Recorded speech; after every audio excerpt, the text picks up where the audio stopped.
A'udzubillahi minasyaitonirrajim. Bismillahirrahmanirrahim. Assalamualaikum warahmatullahi taala wabarakatuh.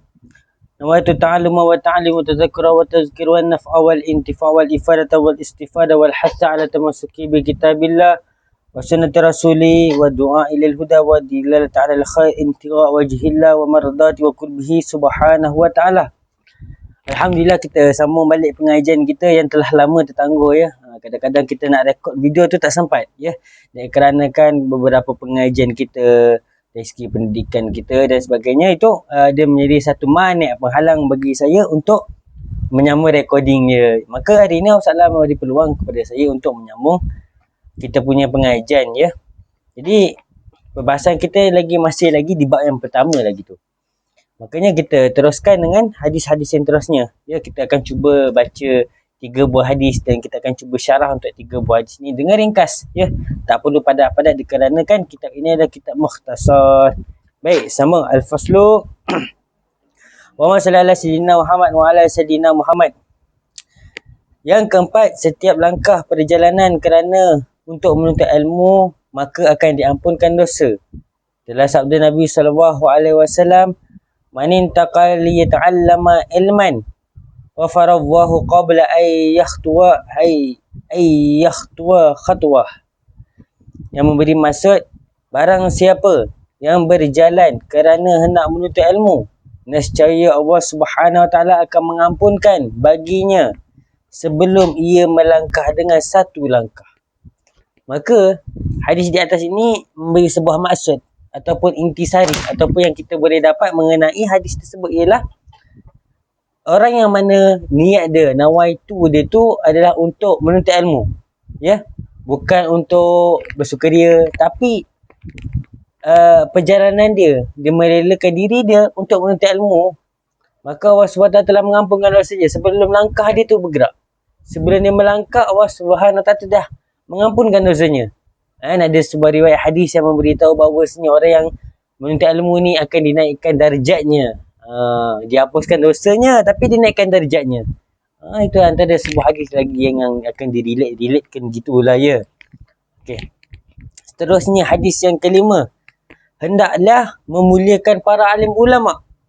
Sabdaan Nabi SAW, "Karimul ulama'a fa innahum indallahi kurama'un."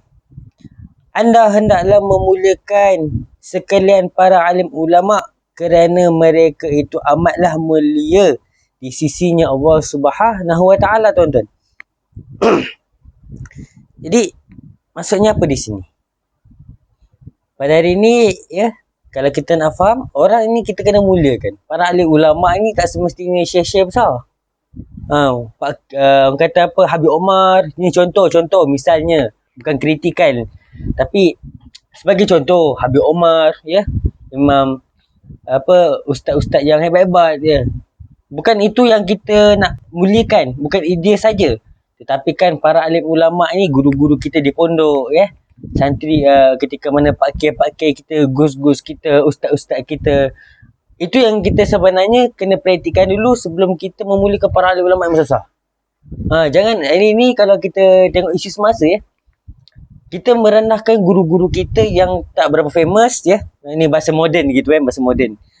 Tak berapa famous ni yang orang kata just mengajarnya di madrasah-madrasah, di pondok-pondok, yang namanya tu tak disebut-sebut orang lah. Makanya yang tu tak kata hormat biasa-biasa. Yang kita perlu hormat ialah golongan-golongan yang mana mereka ni mengajarkannya tu, bila sekali daurah dia tu beribu orang, sekali ceramahnya tu beribu orang. Adakah itu yang kita perlu muliakan yang tersangat agung?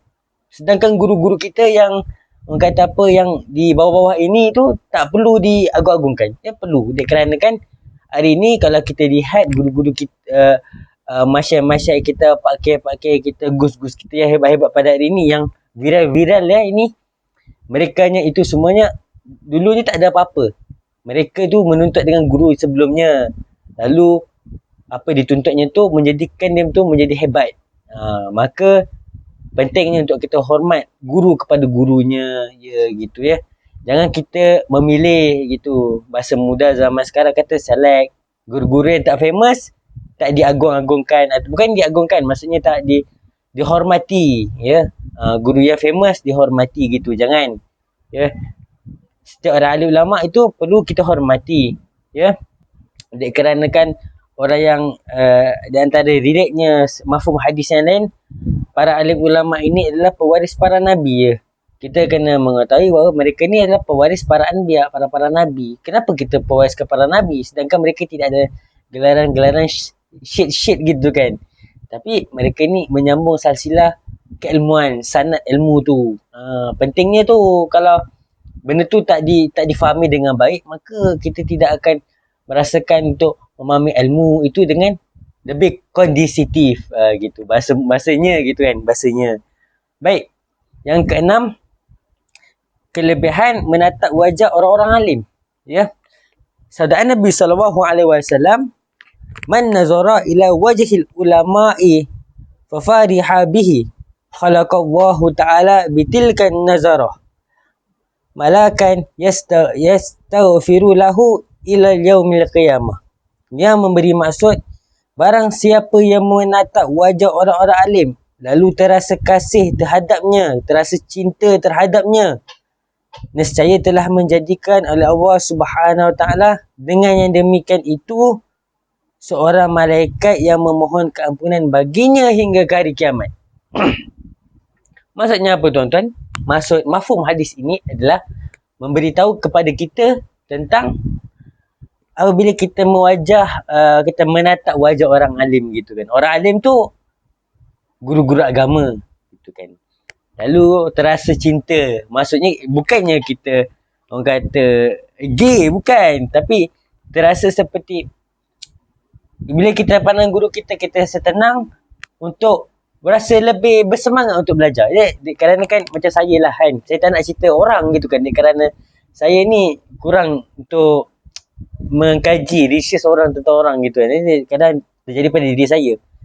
Hari ini kita lihat Alif Iskandar ini mengajinya tu Masya Allah. Sudah berhenti mengaji, tapi masih di pondok-pondok tu sudah habis, tamat pengajiannya.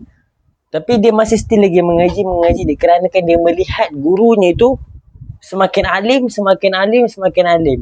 Saya tidak spesifikkan guru saya, tapi saya merangkumi.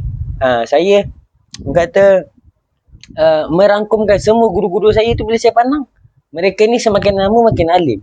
Takkanlah anak muridnya tu semakin jahil gitu kan. Apa yang mereka dah ajarkan lalu ditinggalkan seperti sampah gitu kan. Jadi perlu dihargai. Lalu bila saya ni semangat belajar tu disebabkan guru saya.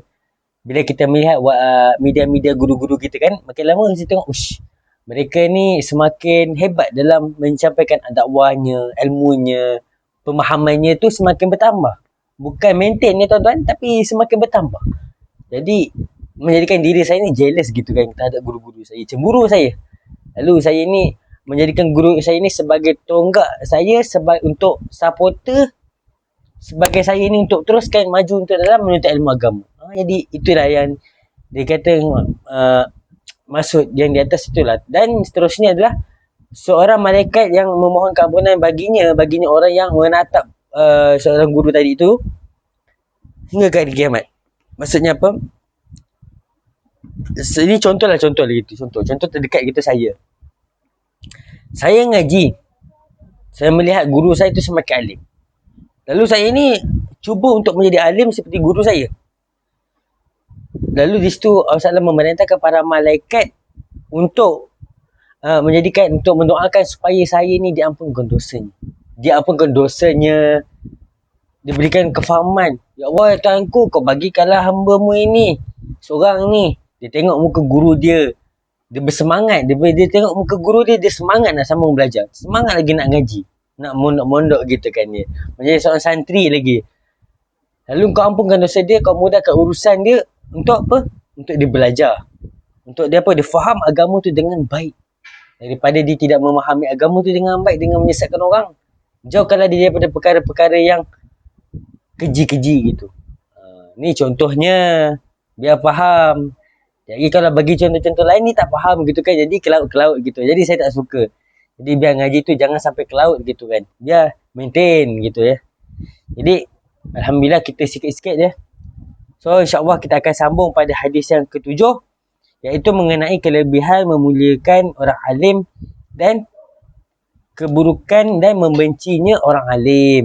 Jadi kita akan sambungnya itu.